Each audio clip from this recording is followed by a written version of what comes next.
Баршаларыңызға ассалаумалейкум. Көбінесе діни кітаптарда дәл осындай сөз тіркестерін кездестіріп жатамыз. Бұл сөз тіркестерін қалай оқимыз және де қазақша мағынасы қандай, бүгінгі видеода ашып айтатын боламын. Менімен бірге болыңыздар. Ең бірінші СГС немесе САУ деп те келеді. Бұл пайғамбарымыз Мұхаммед Мұстафа саллаллаху алейхи уассаламмен бірге жүретін сөз тіркесі. Қазақша мағынасы Аллахтың игілігі мен сәлемі болсын. Пайғамбарымыз Мұхаммед Мұстафа саллаллаху алейхи уассалам былай айтқан болатын: кімде-кім менің атым аталған сәтте салауат айтпайтын болса, дүниедегі ең сараң адам деп.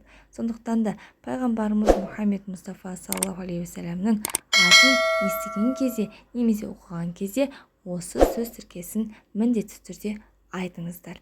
Саллаллаху алейхи уассалам. Екінші асы алейхиссалам, қазақша мағынасы оған сәлем болсын. Екі жерде қолданылады. Біріншісі 4 үлкен періштенің аты аталған сәтте: Жабрил алейхиссалам, Исрафил алейхиссалам, Микаил алейхиссалам, Әзрил алейхиссалам. Әрбір періштенің өзінің атқаратын қызметтері бар, соған тоқтала кетейін.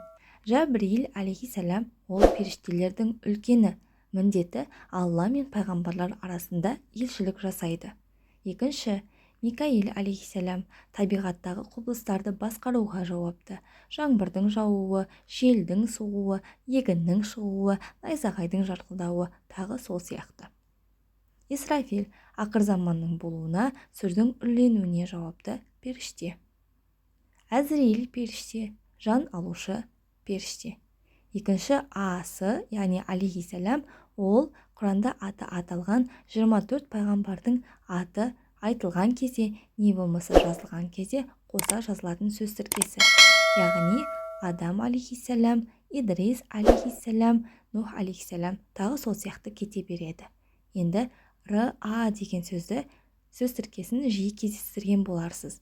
Бұның да қолданылуы әр түрлі, яғни жынысқа байланысты. Яғни әйел адамға қатысты болған сәтте ол радиаллаху анха болады, яғни Алла олардан разы болсын.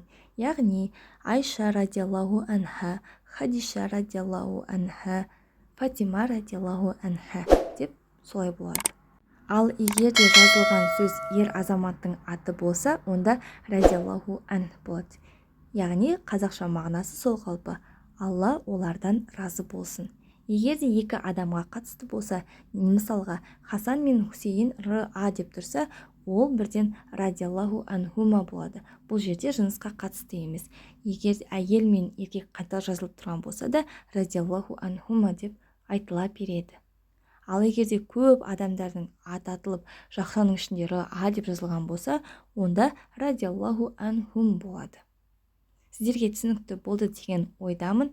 Егер де видео пайдалы болған болса, лайк басып, комментарийға өзіңіздің пікіріңізді жаза кетіңіздер.